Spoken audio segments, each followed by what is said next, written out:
Welcome to Finbot Insights.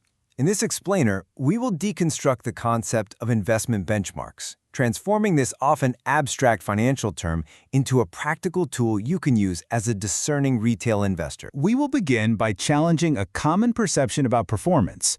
Then, we'll define what a benchmark truly is. We will explore the different types you might encounter, provide a clear test for their validity, and conclude with some crucial pitfalls you'll want to avoid. So, let's first address a foundational question when it comes to judging how well your portfolio is actually doing. Now, this question might seem to have an obvious answer, but the reality is far more nuanced. In the world of investing, performance really depends entirely on the context. For example, consider a scenario where your portfolio loses 10%. That sounds disappointing, right? But what if its corresponding benchmark, the market it's supposed to be measured against, lost 20%?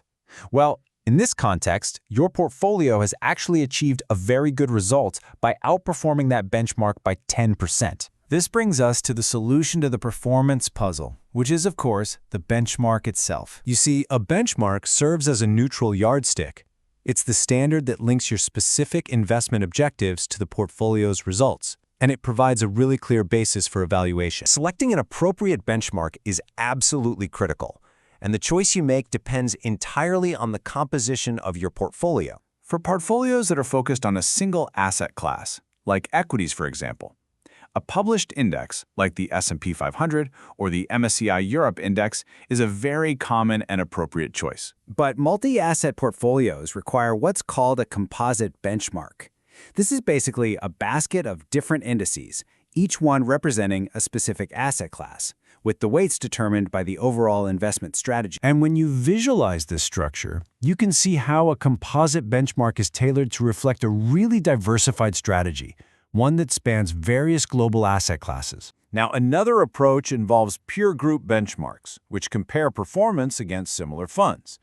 But this method has some pretty significant shortcomings, including the risk of encouraging a herd mentality among managers and suffering from some serious statistical biases. So to protect your interests, any benchmark that's presented to you should really be subjected to a rigorous test of its validity. A valid benchmark must meet these 6 essential criteria. It must be unambiguous, investable, and measurable.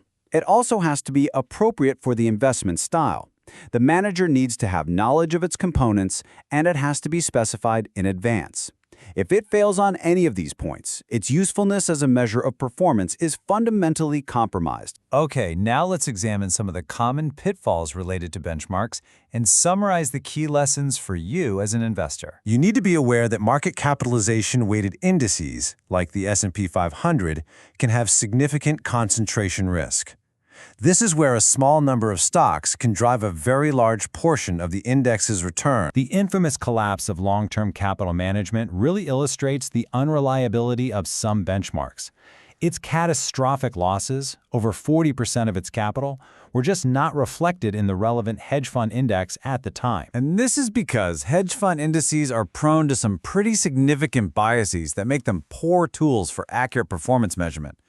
Biases like survivorship bias, where failed funds are simply dropped, or backfill bias, where past results are added after the fact, can really inflate historical returns. Therefore, the crucial point here is to ensure your portfolio is measured against a well-constructed benchmark that you fully understand and, most importantly, which aligns directly with your personal financial goals. So we will leave you with a final thought to consider for your own investments.